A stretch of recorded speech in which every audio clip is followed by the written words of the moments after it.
안녕하세요. 신경철 변호사입니다. 오늘은 사기죄와 사기 미수죄에 대해서 말씀을 드려보도록 하겠습니다.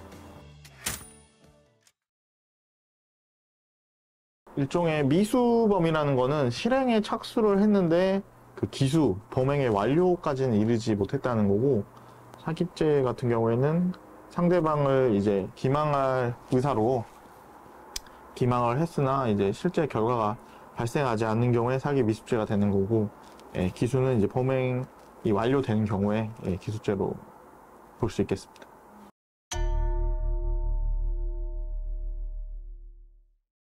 보통 자주 발생하는 이제 대여금 사기 같은 경우에는 그 차용할 당시를 기준으로 변제 의사나 변제 능력이 없음에도 불구하고 이제 돈을 빌렸다, 이제 이렇게 하는 경우가 성립을 하는데, 이런 거는 쉽지 않죠. 입증이, 변제 의사라는 건 내심의 의사이기 때문에 본인이 또 부인하는 경우에 입증이 쉽지 않은데, 그래서 이제 보통 변제 능력 같은 거를 또 중요하게 많이 보죠. 그 당시에 자력이 얼마나 있었는지, 실제로 이 채무를 이해하는 능력이 있었는지, 이런 부분을 좀 많이 보게 됩니다.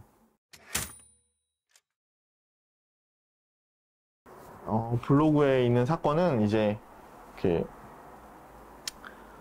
자전거 중고 거래를 하는데 실제로 팔 의사가 없었음에도 불구하고 글을 올려서 송금할 뻔했다, 이제 이러한 사례입니다.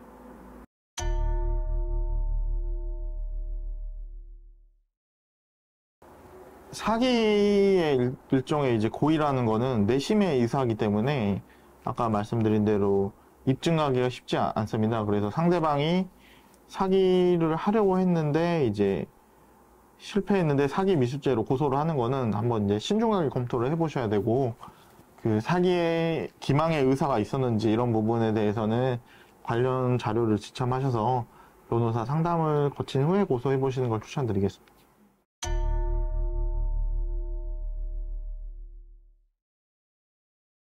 그것만으로는 이제 그 처벌까지는 힘들 것 같고, 이제 실제로 그 입금을 받아놓고 물건을 뭐 한참 뒤에 보내준다든지 아니면 보내주지 않는다든지 이런 경우에는 이제 어떤 기수로 가능할 수 있겠지만, 그런 경우에는 상대방이 예를 들어서 나는 보내주려고 했다, 이렇게 얘기하는 경우에 기망의 고의가 있었느냐, 그거를 이제 전과만으로 판단하기 쉽지 않고, 다른 어떤 사정들, 다른 정황들, 다른 증거들이 있다면 한번 구체적인 상담에서는 사건을 상담을 받아보시는 게 좋을 것 같습니다.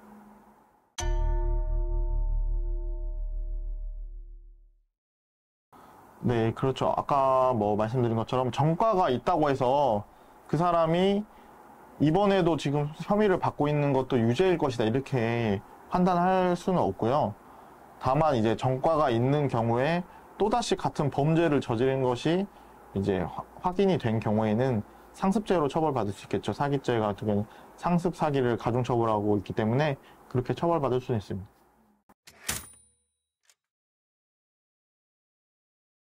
네, 사기를 당할 뻔했다, 이제 이런 부분에 대해서는 사실 실제로 사기죄라는 거는 속이려는 의사를 가지고 했는지 이제 이런 부분에 대해서 입증하기가 쉽지 않기 때문에 결과 발생이 있기 전에 이것이 나를 속이려고 한 것이다, 이걸 입증하기는 쉽지 않습니다. 그래서 사기 미수죄로 만약에 고소를 고민하고 계신다면 변호사 상담을 통해서 고소를 하실 수 있을지 없을지 받아봐주는 것이 좋을 것 같습니다. 네, 사기죄 관련해서 정말 많은 고소를 진행을 하시고 또 피의자로 이제 입건되거나 처벌받으신 분들 많을 텐데요.